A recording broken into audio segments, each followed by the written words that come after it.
okay. Right. So not a kids movie. No. Yeah. Paul Rudd walking up, like, I like your eyes. I was like, oh, really? Yeah. Come on. They're bro. nice and bright and red.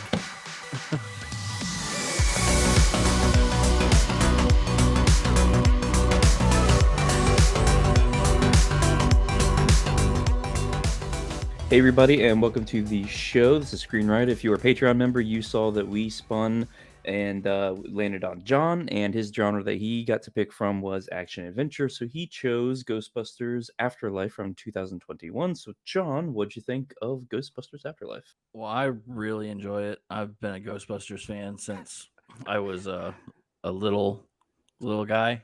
Obviously, with your shirt, kind of. Exactly. Kinda. And I mean, yeah, my shirt. I've got the book. I got all the stuff, man. Yeah. What book do you have? That's Tobin's Spirits Guide, Okay, right. which is referenced heavily in all three Yes. movies. So, Oh, man. but yeah, I'm a big Ghostbusters fan, and I've been waiting for a correct third movie. Let's go. Let's go. Oh, did you want to? Sorry, I'll let you. Next time. Okay.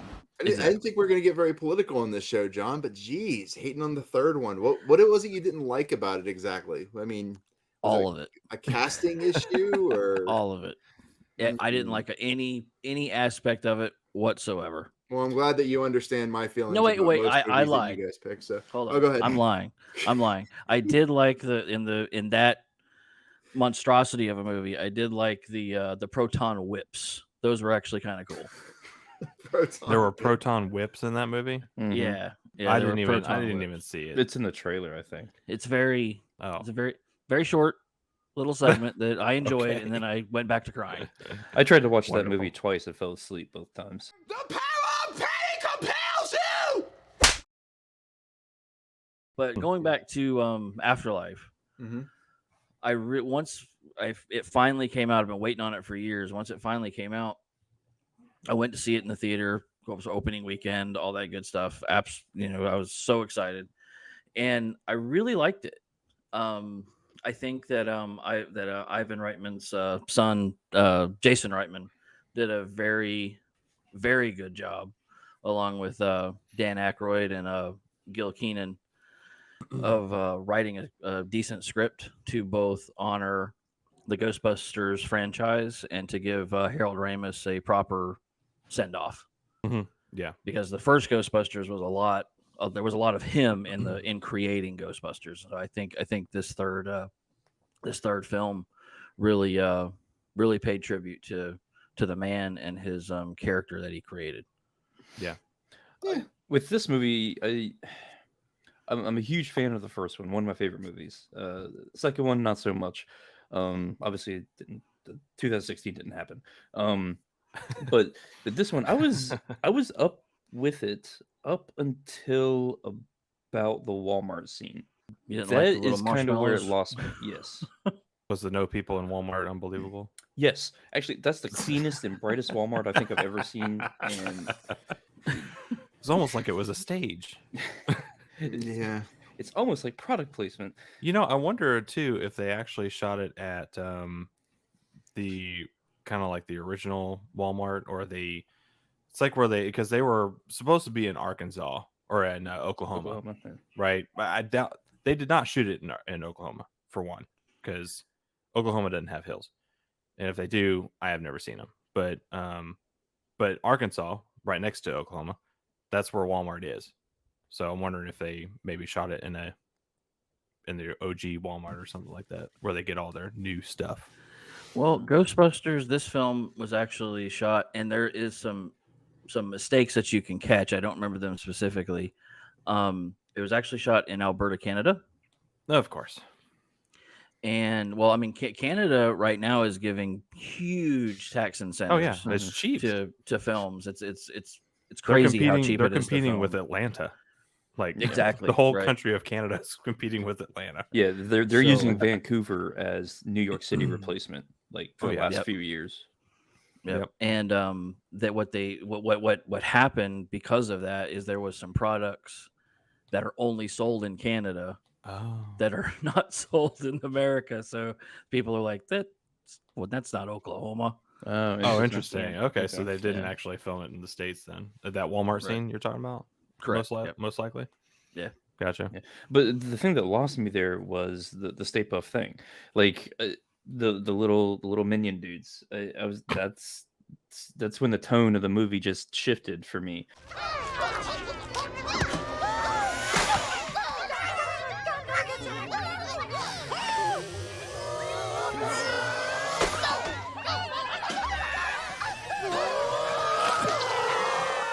I liked all the little nostalgia nods. On the one of the side of the buildings, there's a little ad for Stay Puft Marshmallows. Mm-hmm. Fine, that's nice little nice little nostalgia there. But then they start like really hammer fisting it into you, like nobody's business. Wow.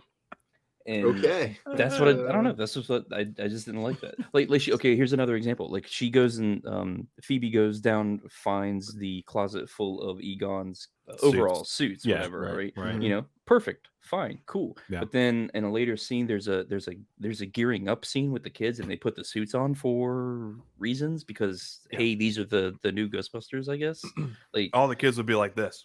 and the suits Yeah. all fit perfectly. The suits fit perfectly, which is not. Yeah. So this is actually where my complaint kind of comes in. Is I can't decide if this is a movie where they're handing the torch off, a kids movie that is, the focus is on the kids and there just happens to be adults in it, or if it's an adult movie that is kid focused and then it's adult focused because the adults come in and save the day. The kids actually screw the pooch and don't do anything, and the kids are the ones that kind of save the day. Well, I think can't all the figure kids out- did. I think the kids did some of the legwork. They did Yeah. the legwork. And then I'm not saying the they don't. adults, and then the adults come in and be like, okay, they actually really need some assistance because they have no idea what they're dealing with.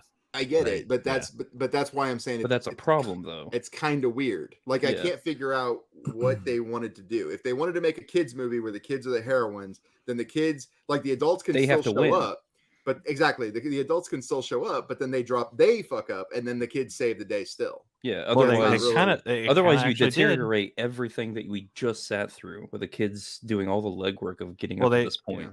Trevor, the kid that has absolutely no need for this movie, he had really no moving forward part in the movie except Yeah. for the very end, which Yeah. the kid actually shot the grain bins with the towers with Yeah. his Provided more juice for the particle traps. pack. Yeah. Neutrino thrower. Okay. particle accelerator. That's Neutrino? an unlicensed. That's an unlicensed particle accelerator to you, sir. Okay. Yeah, let's not get sued here. I gotta get with John with the correct terminology here. Okay. But yeah, he pretty much saved he saved everybody I mean, by shooting that because that activated all the traps and gave the power back. It did. Okay, so check it out. I agree with you. However, had the adults not shown up, the kids would all be gozer meat. Yeah, true. Yeah, that's my thing. Is it's this weird. That's what I'm saying. I can't figure out. It's almost like they couldn't figure out 100% what kind of movie they wanted to make. They definitely wanted to make a nostalgia movie, which I appreciate. Right. Yeah. I like the nostalgia part of it. Thank you. I appreciate it. Thank you. Screw 2016. But then they were like, but it needs to be like a handoff movie.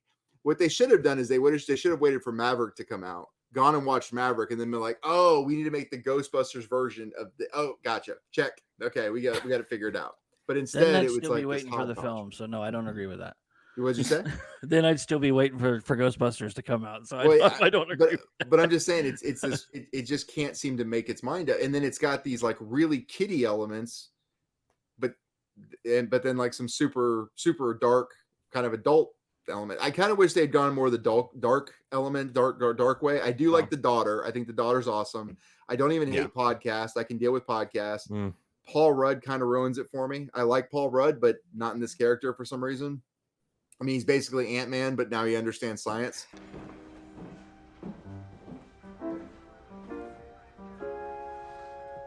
I mean, That's Paul Rudd, right? Yeah, but he was more Paul Ruddy than not in this movie. Like he was more like, "Hey, nobody really told me what to do, so science." Like it's just so fucking. I totally weird... agree with you on Phoebe. Phoebe is probably the best part of this whole movie. I thoroughly enjoy the first part where she's, she's basically trying to find herself, and she's trying to find out who her grandfather was. It's like, why Yes. why did he die, or who was he? Just like, because obviously mom just hates his guts. Yeah. So she doesn't know. She hasn't told us anything about this guy. Like, who is he? And I Yeah. loved how his ghost, basically led her into like, this is who I am. This Yes. is who I was, or whatever. I'm I down. as really well. enjoyed that. I love the discovery aspect of everything. I like the nods to the past with all the gadgets Mhm. and the gear and the clothing and everything. But I don't know about podcast. Podcast was a little weird to me, especially towards the end when they're in the tomb. 1883? The Krakatoa eruption. The most violent volcanic activity in human history. What happened in 1908? Probably the Tunguska blast over Siberia. Oh yeah, that was annoying. Yeah, I'm like, what? He's like This is- 1889. Oh, it's the volcano of Kukulkan, and I'm like, Kukulkan. really? Do you have a Really? the old Google machine right there? You mean How do you you got- Krakatoa? You're a damn walking how do you know that? Wikipedia over here. Yeah, I agree. As soon No, as I you started said naming the off same events, I thing. was like, what the fuck? Yeah. Hold on. 'Cause then- Phoebe should have actually looked at the dates, and she's like, oh my gosh, these are the dates that something major happened, and like Yes. she would know about this. And cool, done. Yeah, they we're should have good. flipped the roles there. It was always Egon and Ray figuring everything out, Yeah, Right. right? Yeah. So I get what they were trying to do, yeah, but they weren't really successful with it. If he's supposed to be Ray, they should have made him more Ray. yeah. He should have been Yeah. well versed, and I mean, he was well versed in the Shandor mine and all that, but he wasn't enthralled enough with it. Well, and you know Like what? he didn't know what it was. He didn't know what the carvings were. Oh, they've always been here. Well, no, they weren't. They were made by Igor Shandor Yeah. and the cult, right? So I think he Well- would have known that kind of stuff if he was supposed to be Ray. Well, and the real problem with these kids movies where they're trying to do this like handoff thing in particular, the real issue for me is that they sort of jump the shark on what these kids are able to know. Like, remember Tomorrow War, Yes, Mhm. right? exactly. They're That's like, exactly- oh, we need the smartest mind in the world. Let's go to a high school, and then they like head to a high school class, and this kid And they get is like the a one 14-year-old. Yeah, I'm like, wait Yeah, a talking second. about volcanoes, and then we're like, what? So the whole world exists still because it's modern day, and the smartest person is a 14-year-old kid who's still in physics. Like, what the fuck is going on? Like, what's happening? Yeah. It's the same Right. issue here. Like, to me, I almost wish like they had kind of brought that scene prior to Paul Rudd being taken over by a dog, so that he could be the one going, oh, 1889, that was this huge seismic event. Oh, 1908, that was this other huge seismic event. And then You're right. it makes does sense make more that, sense. that an adult is there who Yes, has exactly. years of experience to be able to come up with that. I don't want to beat the shit out of this movie because of that. I mean, it's a small flaw, but it's something that I feel like the whole movie dances back and forth. I really love, I'm Yeah. with you guys. I really love the tone they got in the first act. Yes. It's dark, it's mysterious. They don't really know what's going on. It's obviously Egon, but he's like talking to his granddaughter. And then as soon as we figure out, okay, the granddaughter's the main character, Mhm. forge forward. But instead they go, granddaughter's the main character. Wait, no, the grandson. No, the granddaughter. No, podcast. No, Paul Rudd, actually. We're going to follow Paul Rudd in the Walmart. Oh, now it's the Um, mom. And then it's the mom for a second. And I'm like, shit, who's not the main character in this movie? And then she It's- somehow turns into a goddess. Yeah, she was kind of, Well- I mean, Well, I mean, the same thing happened to Sigourney Weaver Yeah. in the Oh, did it? first one. Sigourney movie Weaver is is almost always the- attractive, John. Well, it's a yeah. I mean, it's a parallel because there's certain things. If you're gonna have Gozer come back, you have to have certain things in the True. Gozer lore Yep. to happen. You have to have a female gatekeeper. You have to have a male keymaster. Oh, They I have- see what they did there. Oh, okay. Right. So not a kids movie. No. Yeah. Paul Rudd walking up like, I like your eyes. I was like, oh, really? Come on. They're bro. nice and bright and red. The Zool and Cortho, they're all kind of really on the that was really on the nose. But then I'm Yeah. like, but that's part of the legend, so that kind of has to be in there if you're gonna bring Gozer forth. So True. I'm Gotcha. okay with that. Now, Finn Wolford, to me can be deleted from this movie and never come back. He's not necessary for one. I mean, things could have podcasts could be driving, or the girl could be driving. In the 1980s, New York City was attacked. Yeah, no, I know the Manhattan ghost stories. Yeah, well, the stories are real. Did he not realize that he was fixing up the Ecto-1 with the ghost on the side? And I mean, it's kind of a recognizable vehicle. That's a good call. I didn't even catch that, but that's a good one. Yeah, that's a pretty decent plot hole. You know, and because I mean, you could have easily said, you know what, we're gonna get rid of him. Paul Rudd's obviously a super fan of Ghostbusters. He meets Mom. For some reason, Mom is in the garage, maybe going through boxes or something. He sees the car, lifts it up. And he finds finds it's the mobile. I'm gonna fix it up, and that's how you get it running again. Yeah. Right. So I mean, there's things that I don't like him. I like the movie you're writing. Keep going. Welcome to the Screen Riot, where we write better movies. Welcome to And it goes from hindsight's always 20/20. Yeah. But and then it goes from there to him starting the vehicle. Well, actually, he didn't start the vehicle. He wouldn't have been able to start the vehicle if his grandfather's ghost hadn't connected the power cord, the battery cable. Yeah. So he finally gets it started, and then he goes to ride through this wheat field. Yes. Why? Mainly because he was his grandfather was a dirt farmer. Oh yeah, he was a dirt farmer. Couldn't grow shit. But then has this luscious wheat field that's just ready for hay baling. He's a dirt farmer that has that, but he also has magic crops. He has a magic crop of corn. Yes. Because at the beginning, he crashes the truck through the cornfield, and he runs through the cornfield right to his dirt farm. Yes. To where the traps are, to his house. Then that corn magically disappears for the rest of the film until they have to bring Zool. Yep. Until they have to bring Gozer back to the house, then the corn magically reappears. I think it's Gozer corn. Gozer corn. It's Night Gozer corn. I think Gozer's presence changes wheat to corn. That's the only explanation. I did like the effects overall. I think the effects were pretty clean.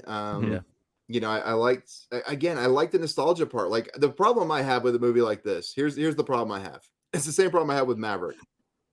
I want to give it a much higher score because I watched the movie as a kid and I loved the movie as a kid. So I want to give it like a 9 because it's fucking Ghostbusters, right? Yeah. But if I'm being objective, which I'm trying to be, this movie has a lot of not great things about it, and that's the problem. The characters and the casting in particular is my biggest issue. I like the mom, I like the daughter. Pretty much everybody else, including the original Ghostbusters, because I didn't like Bill Murray very much in this. I love Bill Murray. He came across as being like, "Hey, I'm Bill Murray. I can just say whatever and check in the mail, right?" Yeah, and it's like, oh, come on, man. Like, don't just phone it in. Ernie Hudson was still trying. Ernie Hudson's like, "Hey, it's still me. I'm the fourth Ghostbuster." That dude hasn't aged at all. Ernie Hudson's the only one that's still acting on a regular basis. So maybe that's why. I don't know. I wanted to like it more than I did. That being said, I didn't hate it. I just wanted to like it more. It kind of had the same similarities of like a remake, like Force Awakens. Oh God, Force Awakens was far it was below way this, though. it was way worse, but it was just like everything was clean, everything was just like it's too polished. The packs, none of them were dusty, you know, they were just like ready to go. They've always worked. I don't know. Well, so she fixed one. She had to put those things in. Yeah, she did put a couple of transistors in there, but and I do like that. How did you build that? How'd you get this so small? How'd you build this so small? How on earth did you build such a small cyclotron? Got it. I think the overall film was entertaining. It was well shot. The graphics were great. The score was awesome. And of course you had to have the Who You Gonna Call in the movie, which I'm glad that they didn't like punch you in the face with. Yeah. So John, this is your movie, so you get to rate first. I'm gonna give this a 7.8. I'm gonna give it a 6.5. Eddie. So I'm a little bit lower. I'm gonna give it a 5.5. Okay, 5.5 for Eddie. Kyle. All right. Well, I'm gonna bring it home with a 7.3. That means that Ghostbusters Afterlife gets an average score of 6.8. Kyle, you got chosen to pick a movie for what genre was it? History. History, that's right. So what are History. you picking for us to watch? I am actually picking Glory from 1989. Glory from Takes place in the Civil War. All right, so join us next Saturday. We'll be watching Glory and reviewing that. So see you guys.